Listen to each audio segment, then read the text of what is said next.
이제 하나님 말씀 보겠습니다. 하나님 말씀은 역대하 7장 1절로부터 3절 말씀 먼저 우리 한 목소리로 읽겠습니다. 솔로몬이 기도를 마치매 불이 하늘에서부터 내려와서 그 번제물과 제물들을 사르고 여호와의 영광이 그 전에 가득하니 여호와의 영광이 여호와의 전에 가득하므로 제사장이 그 전에 능히 들어가지 못하였고 이스라엘 모든 자손은 불이 내리는 것과 여호와의 영광이 전에 있는 것을 보고 박석간 땅에 엎드려 경배하며 여호와께 감사하며 가로되 선하시도다 그 인자하심이 영원하도다 하니라. 저희가 예루살렘에 들어가니라. 예수께서 성전에 들어가사 성전 안에서 매매하는 자들을 내어 쫓으시며 돈 바꾸는 자들의 상과 비둘기 파는 자들의 의자를 둘러부시며 아무나 기구를 가지고 성전 안으로 지나다님을 허치 아니하시고 이에 가르쳐 이르시되 기록된 바 내 집은 만민의 기도하는 집이라 칭함을 받으리라 하지 아니하였느냐. 너희는 강도의 구열을 만들었도다 하시매. 마가복음 11장 15절부터 17절 함께 읽었습니다.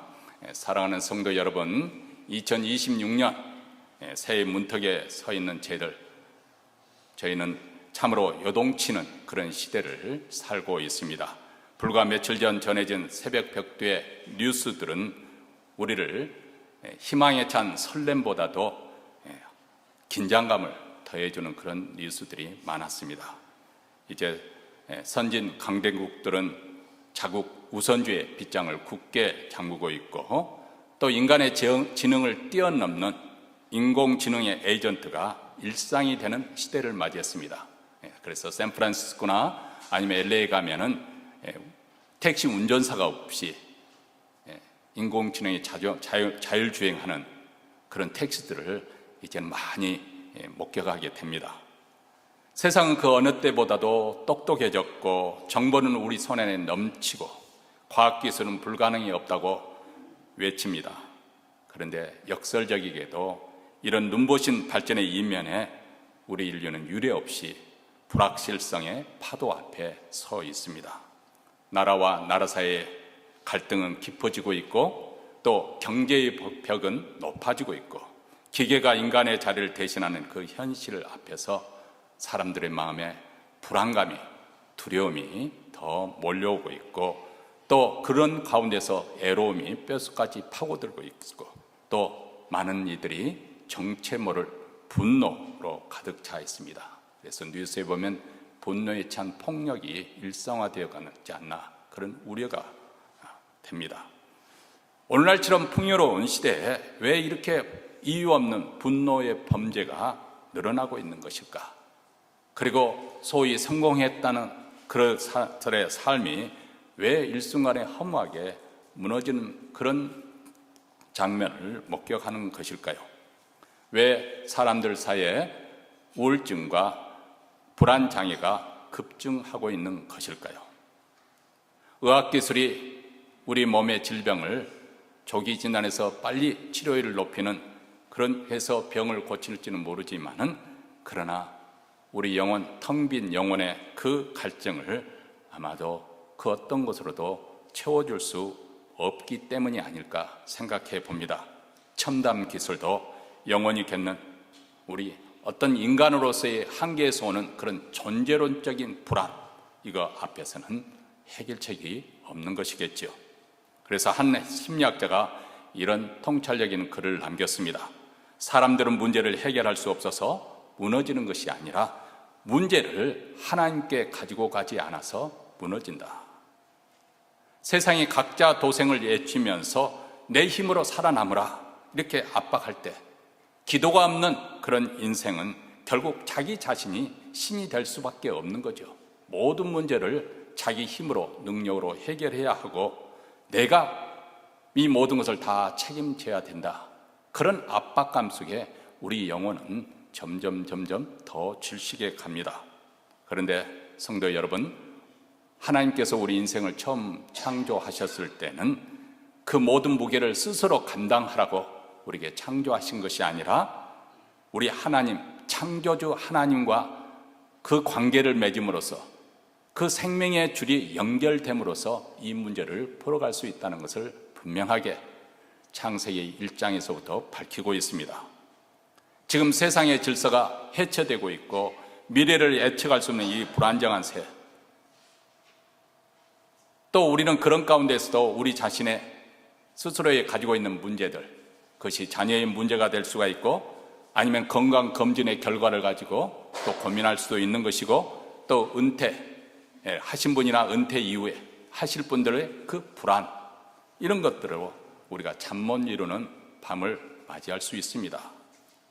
이럴 때 우리에게 가장 절실하게 필요한 것은 최신 정보나 뛰어난 기술이 아니라 바로 기도의 무릎이라고 믿습니다. 거친 파도가 밀려올수록 배가 떠내려가지 않으려면 바닷속 깊은 곳에 닷을 내리는 것처럼, 바로 흔들리는 세상 속에서 우리가 흔들리지 않을 수 있는, 아니 우리가 떠내려가지 않을 수 있는 비결은 무엇인가? 하나님 앞에 서는 것이라 믿습니다. 그래서 우리에게 교회가 필요한 것이고 무엇보다도 기도하는 공동체가 필요합니다. 오늘 하나님께서는 거센 변화의 소용돌이 속에 있는 우리에게 분명히 선언하십니다. 내 집은 만민이 기도하는 집이다. 사실 예수님 당시 예루살렘의 그 헤롯 성전은 거대한 대리석과 찬란한 금으로 도색되어져서 식민지 지배국이었던 로마 제국마저도 감탄을 금치 못할 만큼 압도적인 위엄을 자랑하고 있었습니다. 이미 예수님 당시에 20여 년이 지난 세월 동안 계속 지어왔고 그 후로도 40년 동안 그 헤롯 성전은 계속해서 지어가고 있었습니다. 유대 백성들은 그 거대한 건물을 보면서 자기들의 신앙도, 자기들의 민족도 그렇게 성벽처럼 견고할 것이라고 그렇게 생각했을 것입니다. 그런데 예수님께서 그 화려한 성전에 발을 들여놓았을 때 그 성전의 화려함에, 웅장함에 감탄하는 것 대신에 분노를 쏟아내셨던 것을 복음서에서는 우리에게 말씀해 주고 있습니다. 왜 예수님께서 장사치들을 향해서 채찍을 휘두르고 상을 뒤엎으셨을까? 그 이유는 뭐 길게 설명할 것 없이 우리가 간략하게 정리를 하자면, 그 이유는 성전에 그 여러 구역이 있는데 이스라엘 남자들이 들어갈 수 있는 구역이 있고 여자들만 들어갈 수 있는 구역이 있고 또 제사장들만 일을 할 수 있는 그런 구역이 있는데, 나눠져 있는데, 그 중에 성전 제일 바깥에는 이방 사람들이 들어가서 하나님께 예배할 수 있는 곳이 있었는데, 열방이 하나님께 나와서 기도에 숨을 쉴 수 있는 그 유일한 통로, 이방인의 뜰이 기도 소리가 아니라 장사꾼들의 고함과 이속을 챙기는 소리로 가득했기 때문에 그렇습니다. 하나님께서 일찍이 아브라함에게 땅의 모든 족속이 너로 말미암아 복을 얻을 것이다, 그렇게 약속해 주셨습니다. 그리고 성전은 그 언약대로 열방이 하나님께 돌아오는 영적 축복의 통로가 되어야 마땅했습니다. 그런데 이스라엘은 그 통로를 장사판으로 만들어버린 것입니다. 세상의 풍파에 지쳐 기도의 한 자락을 찾아온 그들을 문전박대한 것이죠. 그래서 예수님께서는 이 광경을 보시고 아주 전곡을 찌르는 선언을 하십니다. 내 집은 만민이 기도하는 집이다. 그런데 너희가 내 집을 강도의 굴레로, 강도의 소굴로 만들어 버렸다. 여기서 말하는 강도라고 하는 것은 단순히 재물을 훔치는 자를 의미하는 것은 아닙니다. 예레미야 선지자가 경고했듯이 하나님과의 만남은 없고 종교적인 형식만 남은 상태, 삶의 변화는 없고 예배의 껍데기만 붙들고 있고, 소위 말하면 종교 비즈니스만 하고 있는 종교 지도자들, 그들을 가리킨 말씀이겠죠. 겉은 화려하지만 정작 하나님과의 소통인 기도가 사라져버리고 영적으로 텅 비어있는 공동체, 그것이 바로 강도의 소굴이 되어버렸다는 것 지적입니다. 그리고 예수님께서는 기도할 수 없게 만든 그 모든 장벽들을 제거하기 위해서 분노하신 것이죠. 자, 그렇다면 오늘날 교회는 어떨까요? 최첨단 영상, 음향 장비로 우리가 예배를 드리고 세련된 프로그램에 따라서 우리가 예배를 드리고 있지만, 혹시라도 우리만의 그런 그 리그에서 만족하는 그런 닫힌 공동체가 되지 않았을까 심히 염려가 되지 않습니까? 우리 교회 공동체도 그렇고 목장대도 그렇고 그래서 우리 교회 처음 나오신 분들이 어디 낄 틈이 없는 거죠. 친교실 가도 어디 가서 앉나? 왜냐면 목장끼리 앉아있으니까. 그때 의자를 내어주면서 이쪽에 앉으세요 이렇게 끌어당기면 얼마나 좋겠어요. 그런데 자기들끼리만 만약 그렇게 된다면 바로 닫힌 공동체가 되어버리는 거죠. 우리 주님이 원하는 성전은 세상에서 소외받은 자들, 세상에 가난한 자들, 그런 자들이 교회에 와서 안식을 찾기를 원하시는 것이고, 또 오늘날로 말하자면 AI 시대에 삶의 방향을 잃어버린 자들이 와서 방향을 찾도록 그들에게 힘이 되어주는 교회가 되기를 원하는 것이고, 영적인 갈증에 목말라 하는 사람들, 그래서 만민이 와서 여기에 쉼을 얻는 그런 기도의 통로가 이루어지는 공동체가 되기를 원하십니다. 우리가 내 문제에만 매몰되는 그런 기도를 뛰어넘어서서 고통받는 이웃과 또 열방을 품는 중보 기도의 기도가 만약 우리 교회가 다시 한번 이번 영적 대각성 집회를 통해서 회복된다고 한다면 우리는 이런 강도의 소굴에서 벗어나서 하나님의 집으로 그렇게 그 역할을 잘 감당할 줄로 믿습니다. 여러분, 역대하 7장은 성경 전체를 통틀어서 가장 장엄하고 벅찬, 가슴 벅찬 예배의 장면 한 장면을 우리에게 보여주고 있습니다. 솔로몬이 10년에 걸쳐서 7년에 걸쳐 성전을 드디어 완공하고 무릎을 꿇고 기도를 마쳤을 때 초자연적인 역사가 일어났습니다. 하늘에서 불이 내리고 재물을 불살라 없애고 여호와의 영광이 성전에 가득 찼습니다. 하나님의 거룩한 그 기름 세키나가 빼곡하게 성전에 가득 차니까 제사장들이 그 영광에 압도되어 감히 성전으로 들어가지를 못하는 것이죠. 여기에 보면 바로 다윗과 솔로몬이 하나님의 그 언약 약속을 신뢰해서 성전을 대를 이어서 완공을 합니다. 그리고 솔로몬이 그 약속을 붙들고 하늘을 향해 손을 펴고 간절히 부르짖습니다. 그때 하나님께서 불러 응답하시며 바로 내가 이곳에 임재하고 있다, 내가 이곳에 거하고 있다는 것을 보여주시는 것이죠. 여기서 나타나는 하나님의 영광, 이 성전의 빼곡이 나타난 하나님의 영광은 히브리어로 카보드라는 단어입니다. 이 카보드라는 것은 단순히 휘황찬란한 그런 빛을만을 의미하는 것이 아닙니다. 이 단어의 어원은 무겁다는 그런 뜻입니다. 무겁다. 다시 말하면 하나님의 영광이라는 것은 하나님이 무게에 있는, 무시할 수 없는 무게에 있는 실제로 존재하는 인격체이시던 것을 의미하고 있는 것이죠. 여러분, 우리가 세상 모든 근심과 불안, 이런 것들이 우리를 짓누르지 않습니까? 그런데 이런 모든 것을 다 합쳐도 도저히 누를 수 없는 압도적인 하나님의 존재감, 이것이 바로 하나님의 영광이란 의미입니다. 바로 이것이 성전의 본질이고 교회의 본질입니다. 참, 이 말씀 잠깐 순식간에 이렇게 지나가면서 문득 이런 마음에 듭니다. 우리 교회는 어떤가? 예수님께서 강도의 소굴이라고 책망하셨는데 우리 교회는 어떤가? 바로 이런 영광을 보여줄 수 있는 교회인가? 부끄럽게도 외형적으로는 그런 일이 항상 그것을 놓고 우리가 예배 시간에 하나님의 영광을 구하는 기도를 드리고 있습니다만 아직까지는 외형적으로 뚜렷하게 그렇게 경험하지 못한 것 같아서 좀 부끄럽고 죄송스럽습니다.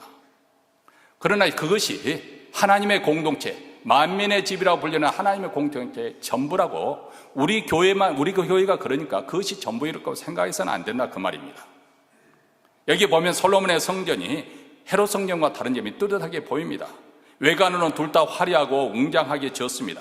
그런데 성전은 값비싼 대리석이나 화려한 금박으로 완성되는 것이 아니라는 사실입니다. 성전은 성도들의 기도 위에 하나님의 무게에 있는 임재, 영광이 내려 앉을 때 완성된다는 것을 우리에게 뚜렷하게 보여주고 있습니다. 사실 오늘날 많은 사람들이 교회에 별로 매력을 못 느낍니다. 교회가 재미없다고 생각하는 것이죠. 예배가 지루하다고 생각하는 것이겠죠. 어떤 면에서는 사실이에요. 그렇죠? 그중에 가장 큰 무거운 책임이 바로 목회자가 아니겠어요? 예배를 인도하는 목회자가 가장 큰 책임입니다. 그리고 사실 세상은 교회보다도 볼거리가 얼마나 많은지 모릅니다. 미국에 살다 보면 구경할 것도 많고 말이죠. 또 자극적인 재미 우리가 찾고자 하면 얼마나 많겠습니까? 그럼에도 불구하고 세상이 줄 수 없는 것, 세상이 흉내 낼 수 없는 것, 감히 그것을 말씀드린다고 한다면 교회만이 가지고 있는 독특하고 힘 있는 그것이 무엇이겠는가? 그것은 바로 하나님의 임재, 하나님의 영광이 교회 공동체에 있다는 사실입니다. 우리 주님이 약속하시기를 두세 사람이 내 이름으로 모인 곳에는 나도 그들 중에 있느니라, 이렇게 말씀하셨습니다. 여기서 두세 사람이라고 하는 것은 교회의 최소 단위를 말하는 거예요. 교회를 구성하게 될 때, 교회가 구성하게 될 때 최소한의 인원, 두세 사람이 모이는 그 주님의 이름으로 모이는 것에 우리 주님이 함께 하시겠다, 우리가 약속해 주셨습니다. 이 말씀은 단순한 위로의 말씀이 아닙니다. 천지 만물을 창조하시고 역사를 주관하시는 전능하신 하나님이 우리같이 보잘것없는 하잘것없는 피조물, 죄인에 불과한 우리들과 함께 하시겠다 약속하신 위대한 선언입니다. 여러분, 이 말씀을 한번 곰곰이 생각해 보세요. 사실 이 말씀을 받으면 마치 벼락을 맞는 것처럼 온몸에 전율이 일어나야 될 그런 약속의 말씀이라고 생각지 않으십니까? 만약 우리가 이런 경험이 예배 가운데 이루어진다 한다면, 또 그렇게 이루어지기를 우리가 매일 기도하고 매주마다 기도하고 있습니다만, 2026년 불안한 정세와 경제적인 위기가 아무리 우리를 짓눌러도 그 압도적인 하나님의 임재 앞에서는 그것은 아무것도, 말 그대로 nothing, 아무것도 아닙니다. 문제가 더 이상 나를 무너뜨리지 못한다, 그 말입니다. 성도 여러분, 우리가 각자 처소 여러분의 집에서 기도할 수도 있고, 운전을 하면서도 여러분이 기도하면서 또 찬양도 할 수 있습니다. 그런데 언약의 백성들이 함께 모여서 드리는 이 공동체의 기도를 결코 우리는 가볍게 여기서는 안 됩니다. 오늘 말씀에도 솔로몬은 홀로 성전에 들어가서 기도한 것이 아니라 온 백성들이 함께 모여서 성전 헌당식을 하면서, 봉헌식을 하면서 솔로몬이 기도할 때 하늘로부터 불이 내리는 그런 응답의 역사가 일어났습니다. 우리가 이 언약을 붙들고 마음을 연합해서 합심해서 기도할 때 하늘문이 열리고 하나님의 영광이 이 자리에 더욱 뜨겁게 충만하게 임하게 될 것입니다. 그것은 세상에 약속하는 것보다도, 세상에 화려한 것보다도, 세상에 아무리 중요한 것이라도 도저히 메꿀 수 없는 하나님의 압도적인 그 영광입니다. 이것은 제 스스로의 추측이고 추론입니다만, 가끔 한때는 아주 유능하게 쓰임받았던 부흥사 목사님들, 요즘에는 좀 그런 소식을 듣기 힘듭니다만 예전에는 교회 부흥사들이 참 많이 찾아왔죠. 그래서 전국적으로, 전 세계적으로 다니는 그런 부흥사들이 많이 있는데, 나중에 뒷이야기에 보면 아주 추잡한 그런 타락의 이야기를 듣고 실망하는 경우가 가끔 있습니다. 제가 생각해 봅니다. 아니, 한때는 저렇게 뜨겁게 열정적으로 많은 사람들에게 은혜를 끼치는 목사님이 왜 저렇게 추락했을까? 그 이유를 여러분 생각해 본 적 있어요? 저는 이렇게 해석했습니다. 그분들이 한때는 분명히 하나님의 영광을 보았습니다. 하나님을 만난 체험이 있는 거예요.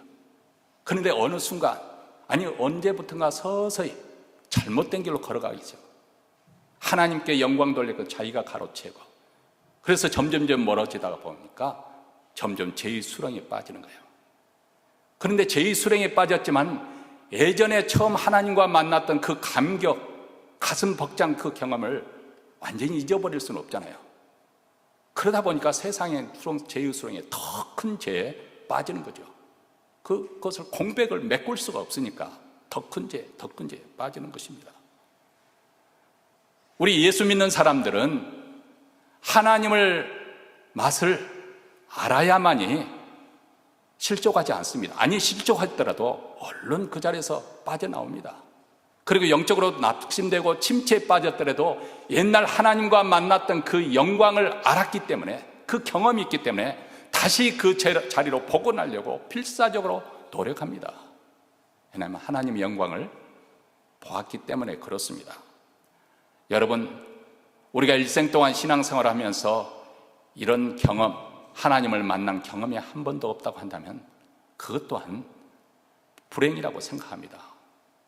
신앙생활하면서 한 번도 하나님의 임재, 사실 우리가 은혜 받자고 하면은 뭐 목사가 말씀이 좋아야 된다, 찬양이 좋아야 된다, 뭐 여러 가지 구실을 대지만은 내가 은혜가 충만하면요, 성전이 아니죠, 교회당 문을 딱 여는 순간 하나님의 임재로서 확 밀려오는 느낌을 받습니다.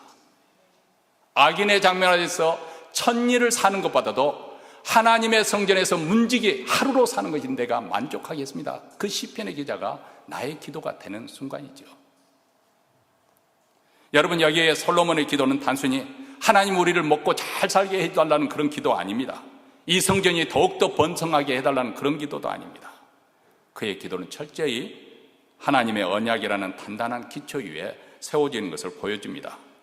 하나님께서 일찍이 다윗에게 두 가지 약속을 주셨습니다. 첫째는 내가 아니라, 너 당대가 아니라 내 아들 솔로몬이 성전을 짓게 될 것이다. 그것을 약속해 주셨고, 또 한 가지는 그리고 너희 다음 이어질 그 다윗 왕가의 위가 영원히 계속될 것이다. 이것을 약속해 주셨습니다. 자, 솔로몬은 지금 자기 눈앞에 이 완공된 성전을 보면서 하나님께서 다윗에게 약속했던, 그리고 자신에게 약속했던 대로 첫 번째 약속이 성취된 것을 확인했습니다. 그리고 그 증거를 붙들고 두 번째 약속을 향해 나가는 거죠. 하나님 성전을 주셨는데 이제 약속하신 대로 이 왕위와 그리고 이 백성을 영원히 지켜주십시오. 네, 그 약속이 솔로몬의 기대대로 되었습니까? 네, 주전 586년에 남쪽 유대의 왕국이 결국 무너지고 성전도 불탔지요. 그러면 하나님의 언약이 무너졌을까요? 아닙니다. 하나님의 언약은 그 후 아기 예수가 이 땅에 탄생하심으로써 다윗의 핏줄로 오신 그 메시아를 통해서 진정한 하나님이 계획하신 그 구원의 역사가, 그리고 하나님의 나라가 시작된 것입니다. 어쨌든 솔로몬이 이렇게 담대하게 하나님 앞에 나가서 기도할 수 있는 이유는 내 신앙이 좋아서 그런 것이 아니라 말씀하시고 약속하신 분이 바로 신실하신 하나님이기 때문에 그것을 당당하게 요구할 수 있었던 것이죠. 자, 오늘 본문이 들어있는 이 역대기서가 언제 기록되었는가, 이 시대적인 배경을 우리가 알 필요가 있습니다. 바로 그 당시 이스라엘 백성들은 바벨론 포로 생활을 마치고 난 다음 고국으로 귀환을 했습니다. 이미 나라는 망해버렸고 화려했던 솔로몬의 성전도 다 불타 없어졌고, 그리고 다윗 왕가도 끊어졌습니다. 모든 것이 다 끝났다고 생각되는 그 절망의 한복판 속에서 지금 이 역대기를 쓰고 있는 저자는 솔로몬의 성전 봉헌의 기도를 다시 들려줌으로써 고국에 돌아온 이스라엘 백성들에게 다시금 그들에게 위로와 소망을 불어넣어주고 있는 거예요. 비록 이스라엘과 성전은 무너졌지만은 하나님의 언약은 결코 무너지지 않았다는 것입니다. 맞습니다. 솔로몬의 기도는 바로 하나님의 거룩한 성품, 즉 언약을 지키는 신실한 사랑, 이 헤세드 위에 기초하고 있습니다. 이스라엘 백성들이 애굽에서 노예로 신음하고 있을 때 전격적으로 하나님이 개입해서 구출해 주셨던 그 구원의 하나님, 보잘것없는 목동에 불과했던 다윗을 전격적으로 하나님께서 이스라엘 왕으로 세우셨던 그 하나님, 이스라엘 백성들이 범죄했을 때 매를 드시지만은 그래도 끝까지 포기하지 않으시고 다시 약속의 땅으로 고국으로 돌아오게 하시는 하나님, 그 신실하신 하나님이 2026년 바로 우리의 하나님이시기도 합니다. 그래서 우리가 하나님 말씀을 우리하고는 전혀 상관이 없는, 왜 이스라엘의 과거 역사를 공부하겠어요? 그때 그들이 믿었던 하나님과 우리가 믿었던 하나님이 동일하신 하나님이고, 그때 그들에게 신실하셨던 하나님이 바로 이 시대에 사는 우리에게도 신실하시기 때문에 그렇습니다. 지난 한 해 우리 삶에 베풀었던 은혜의 흔적들을 한번 더듬어 보시기 바랍니다. 비록 2026년 출발이 불안하고 세상 정세는 한 치 앞도 앞을 보기 어려운 그런 시국으로 들어들고 있지만은 과거에 신실했던 하나님께서 올해도 여러분의 기도를 통해서 그분의 약속을 성취하실 것이라 믿습니다. 여러분, 기도라는 것은 내 사랑을 하나님께, 하나님의 손목을 들어서라도 내 기도를, 욕망을, 그것을 관통하겠다. 그것이 기도가 아닙니다. 처음에는 그런 나의 욕심, 나의 소원, 온갖 그런 것들이 뒤엉킨 채로 기도하기 시작하겠죠. 그런데 기도의 깊은 자리에 들어가게 되면 우리가 하나님의 뜻에 항복하는 것입니다. 왜냐하면 하나님의 뜻이 절대적인 것이고, 하나님의 뜻이 최고의 선이고, 하나님의 뜻이 가장 옳은 것이기 때문에 그렇습니다. 한마디로 하나님의 약속을 내 삶에 끌어들이는 것이죠. 2026년의 출발이 불안하다면 여러분, 환경, 국제정서, 국내 정서 그런 뉴스만 보지 마시고 하나님의 약속의 말씀을 펼쳐보시기 바랍니다. 내가 너희를 결코 떠나지 않겠다. 우리 주님은 말씀하십니다. 하나님께서 그리스도 예수 안에서 영광 가운데 그 풍성한 대로 너희 모든 쓸 것을 채우실 것이다. 우리 주님이 약속하십니다. 하나님께서 약속하신 것은 하나님의 거짓말 하실 수 없는 그분이 신실하게 그 약속을 이행하실 것입니다. 이것이 바로 예수 그리스도의 피로 새로 세움을 받은 언약 백성의 담대함입니다. 약속을 지키시는 하나님의 헤세드가 올 한 해 여러분의 삶을 굳건히 붙들어 주실 줄로 믿습니다. 2026년이라는 거대한 파도가 우리 앞에 밀려와 있습니다. 세상은 위기라고 말하고 있습니다. 그런데 성도의 위기는 곧 하나님의 영광, 카보드를, 그 영광의 무게를 체험할 수 있는 기회이기도 합니다. 이제 영적 대각성 집회를 앞두고 우리가 왜 이 추운 새벽에 단잠을 깨우면서 한자리에 모여야 하는 것인가? 여러분, 역대하 7장에서 하나님의 불이 내려온 것은 솔로몬 홀로 제사 지내고 기도했기 때문에 하나님께서 응답하신 것이 아니라 모든 백성들이 한 마음으로 모여서 하나님의 언약을 붙들고 부르짖어 기도할 때 하늘문이 열리고 하나님의 영광이 성전에 가득 찼던 것입니다. 혼자 타는 장작은 흐트러 놓으면 금방 꺼지죠. 그러나 그 장작 하나하나를 모아놓으면 장작불이 활활 타고 주위를 녹입니다. 우리 공동체가 이와 같이 함께 모여서 부르짖을 때 우리 각자의 심령에 꺼져가던 그런 기도의 등불이 다시 활활 타오를 줄로 믿습니다. 우리 앞에 놓인 산적한 그 문제들, 그것을 혼자 짊어지고 끙끙댈 것이 아니고 내가 이 모든 것을 다 감당해야 된다, 책임져야 된다, 그렇게 해서 불안, 초조에 떨지 않고 벗어나서 우리가 기도의 집으로 나와야 됩니다. 혹시 마음이 연약해서 함께 끝까지 참여하지 못한다 할지라도 우리는 마음을 모아야 됩니다.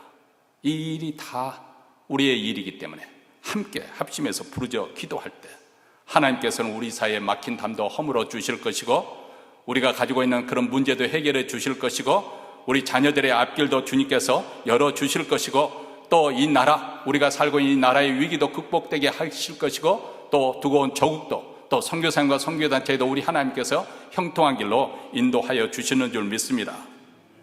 이 새벽, 그리고 이 기도의 집에서 하나님의 영광을 경험하고 세상을 이길 담력을 얻는 저와 여러분이 되시기를 우리 주님의 이름으로 축원합니다.